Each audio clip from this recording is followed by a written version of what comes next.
السلام علیکم ورحمۃ اللہ وبرکاتہ۔ آج ہم تختی نمبر 14 شروع کرتے ہیں۔ اس کے اندر تشدید یعنی شد بھی ہوگی اور سکون بھی اس کے اندر ہوگا۔ دونوں صورتوں کے ساتھ یہ تختی ہم پڑھیں گے، تو شروع کرتے ہیں۔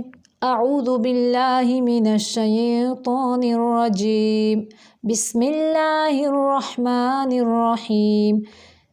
میم زبر را، مر، را و پیش رو، یا پھر ایسے پڑھ سکتے ہیں میم زبر را مر، را پیش واو رو، مر رو۔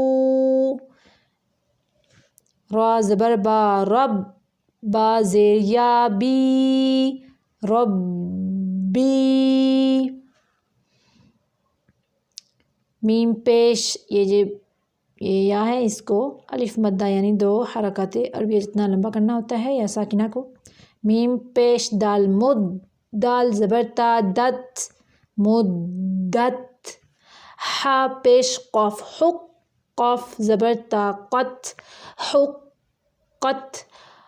خا زبر فا، خف، فا زبر تا، فت، خفت۔ تا زبر با، تب، با زبر تا، بت، تبت۔ یہ غلطی اکثر پائی جاتی ہے، تبت کر دیا جاتا ہے، تبت نہیں ہے، تبت۔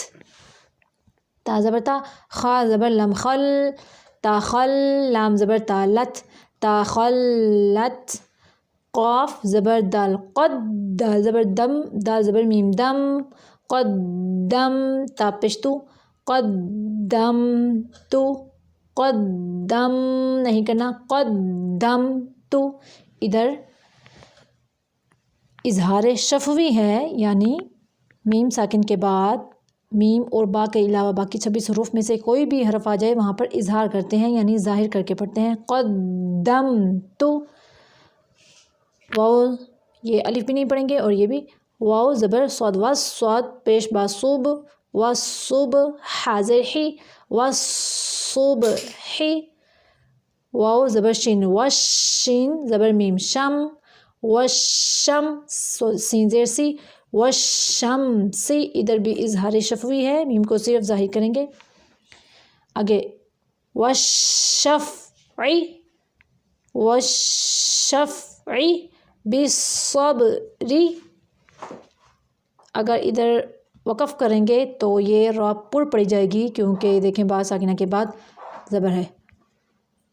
بالصبر، والصیف، والصیف، واللیل، واللیل، والتین، والتین، والزیتون، والزیتون، سجیل، سجیل، سجین، سجین۔ ادھر دیکھیں اخفا ہو رہا ہے، اخفاء حقیقی، یعنی نون کے بعد حروف ہلکی، حروف یرملون اور حرف با کے علاوہ باقی 15 حروف میں سے کوئی بھی حرف آ جائے وہاں پر اخفا ہوتا ہے۔ تو ادھر ہم اخفا کرتے ہوئے فا کی شیپ دے کے اخفا کریں گے۔ منفکین، فَإِنَّ الْجَنَّةَ، یہ دیکھیں ادھر نون مشدد ہے، نون مشدد کا غنہ ہے۔ فَإِنَّ الْجَنَّةَ لِحُبِّ الْخَيْرِ، یہ ملانے کی صورت میں را باریک پڑھیں گے، اگر وقف کریں گے تو را پر پڑھیں گے۔ لِحُبِّ الْخَيْرِ، اِذَا السَّمَاءُ انشقت، ادھر اخفاء حقیقی ہے۔ مَطَّارِقُ النَّجْمُ الثَّاقِبُ، من شر، را باریک پڑھیں گے، شر الوسواس الخناس۔ ادھر ہماری یہ تختی مکمل ہو گئی ہے، یعنی تختی نمبر 14۔ تو انشاءاللہ پھر اگلی تختی میں ملتے ہیں، تب تک کے لیے اللہ حافظ۔